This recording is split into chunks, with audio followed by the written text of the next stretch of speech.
Hey friends, it's Mr. Vance, and today I'm going to do a review and a comparison between the Game Boy Pocket and the Analog Pocket Transparent Limited Editions.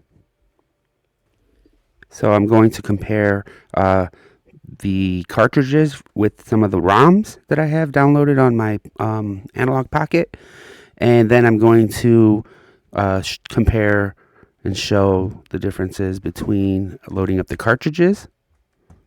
So it's just a quick video what these games look like. So you see up close, there's a lot of detail. The transparent on the Analog Pocket, I think, can be a little more clear. But again, they're not advertising it as clear. I think that the Nintendo Game Boy Pocket does a little bit better of a job of being clear.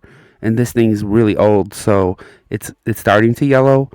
But you can see all the components very clearly. So I give that to the Nintendo Pocket having a little bit more clarity. It's really nice to have the cartridges playing on the Analog Pocket. The screen is just amazing.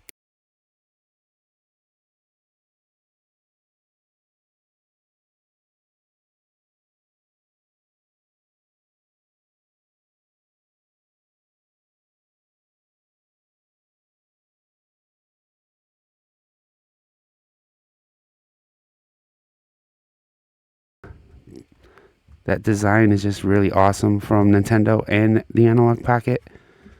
It's just, I feel like these handhelds that are vertical, they just feel better to hold. You can hold them a lot longer.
So again, I really like both of the transparencies. I just wonder if how the Analog Pocket is going to stay clear like that over time, or is it going to yellow and start doing like what a lot of Nintendo products do, to just naturally turn yellow because the chemical reactions within the materials that they used.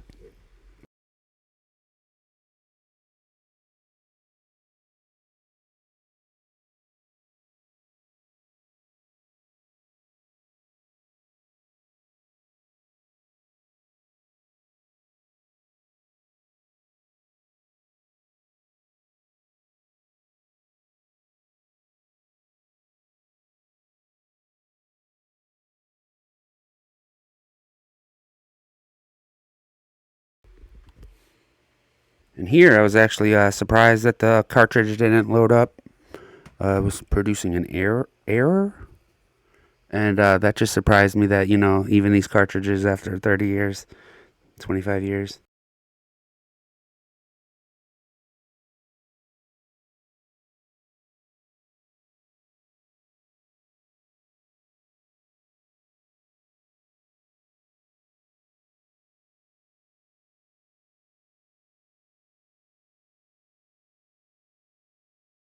So what I really liked about that error message coming up, even though it's not a good one to see, is that these Nintendo games they function just the same after all these years. I just feel like it was good to see that the games do function the same on both devices.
Here I'm comparing all three Game Boys. Uh, so if you notice, the Game Boy on the left, the original, starting to get tarnished, a little dirty. One in the middle at the bottom has all this rust from some batteries. I recommend not storing your Game Boy with batteries. Really, if they corrode, it can really ruin it.